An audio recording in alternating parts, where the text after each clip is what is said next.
Okay, well,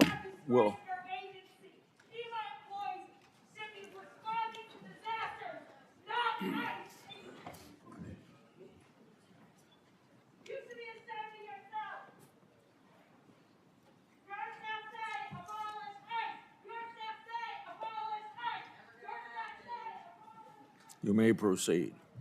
Thank you, Mr. Chairman, and thank you to the ranking member, Senator Durbin, as well, and the distinguished members of this committee.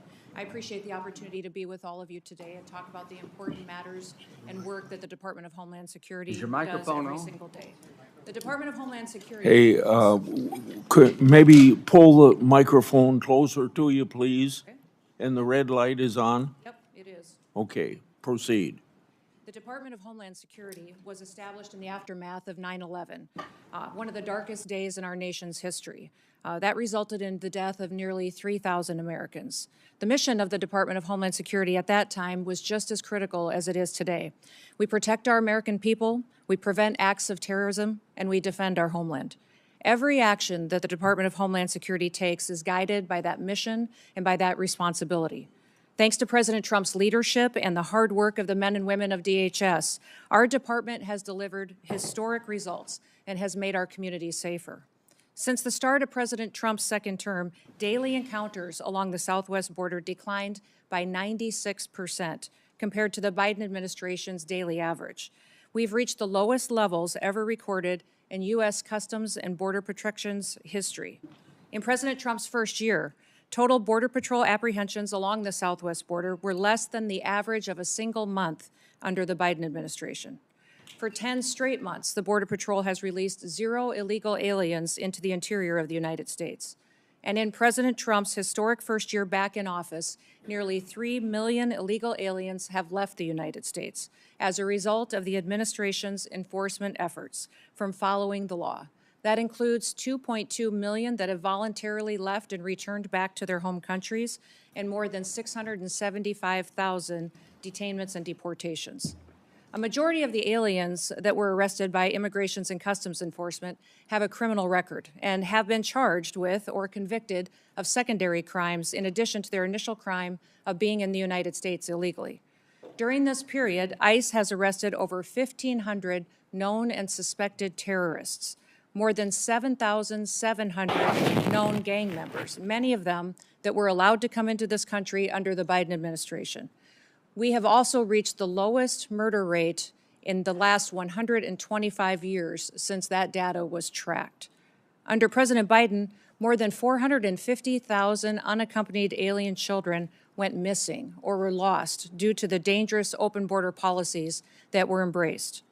Under President Trump, the Department of Homeland Security and the Department of Health and Human Services have already located over 145,000 of these children and returned them back to their families and back to people who care about them. And we will not stop until every single one of those children is found.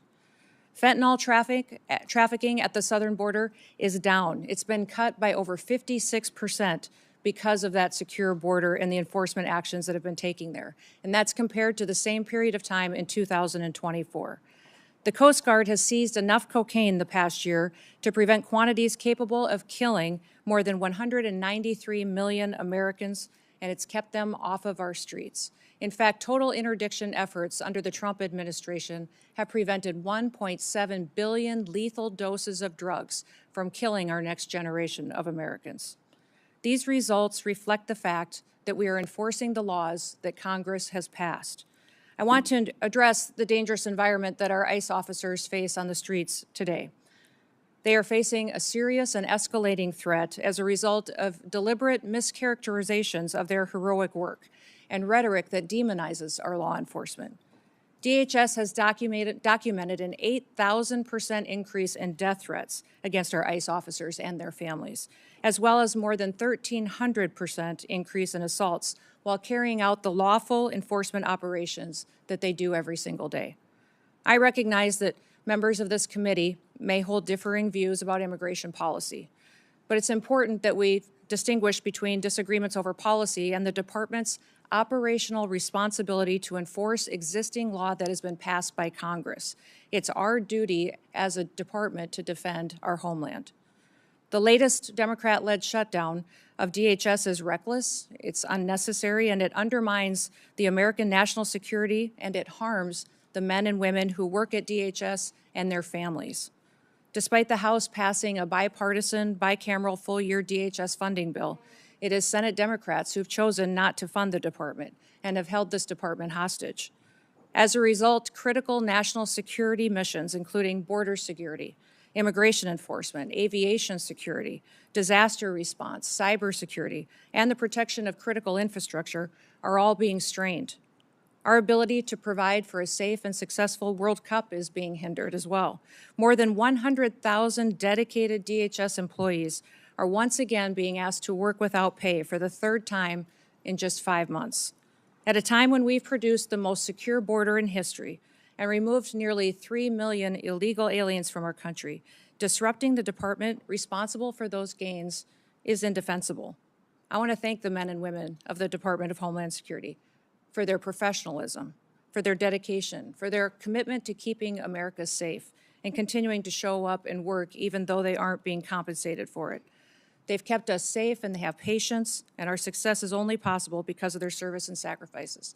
I also want to thank our angel families that are behind us to tell their stories and testimonies, and also thank my husband for being here in support as well. Thank you for the opportunity to testify, Mr. Chairman, and to all the distinguished members. I look forward to your questions today. With that, I yield back.